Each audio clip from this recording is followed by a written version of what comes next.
அப்பா, பிதாவே, எங்கள் வாழ்விற்காய் உமக்கு சுத்தமான நன்மைகளையும் உமக்கு பிரியமான யாவற்றையும் செய்து முடிக்கிற தேவாதி தேவனும் சர்வ வல்லமையும் பூரணருமான எங்கள் பிதாவே, பூரண பரிசுத்தரே, இமைப்பொழுதும் எங்களை கைவிடாத இரக்கங்களின் தேவனே, புதிய உற்சாகத்தோடு இந்த நாளை நாங்கள் துவங்க எங்களுக்கு பக்கத்துணையும் பாதுகாப்புமாயிருப்பவரே, உமக்கு ஸ்தோத்திரம்.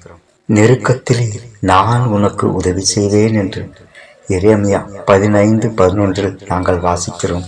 உம்முடைய உதவியும் துணையும் இல்லாமல் எங்களால் எந்த நெருக்கத்தையும் கடந்து செல்ல முடியாது அப்பா. நாங்கள் இந்த நாள் மட்டும் கடந்து வந்த பாதைகளை சற்று திரும்பி பார்க்கிறோம்.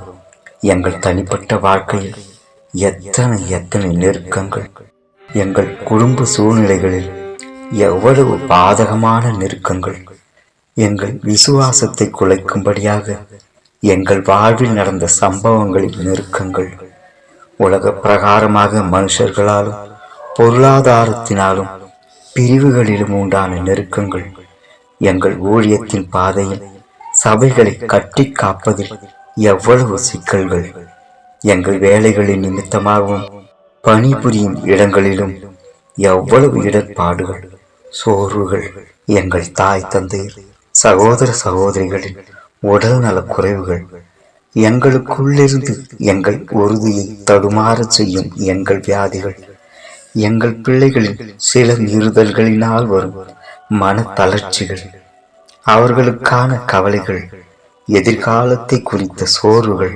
எல்லாவற்றிலும் எங்களோடே இருந்து அவைகளை மேற்கொண்டு வர நீர் செய்த உதவிகளும் உமது இரக்கத்தின் கிரியைகளும் மகத்தானவைகளும் ஆச்சரியமானவைகளுமாயிருக்கிறது அப்பா.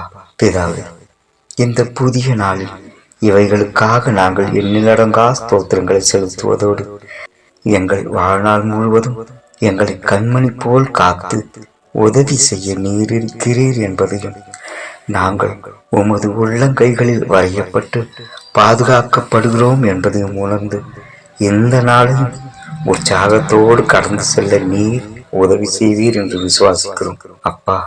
எங்களோடு இன்றும் இருப்பதற்காக உமக்கு ஸ்தோத்திரம் ஸ்தோத்திரம். எங்கள் இரட்சகரும் மீட்பருமாகிய இயேசு கிறிஸ்து மூலமாய் இந்த ஜெபத்தை கேட்டு நீர் பதிலளிப்பதற்காக உமக்கு நன்றி அப்பா. ஆமென், ஆமென்.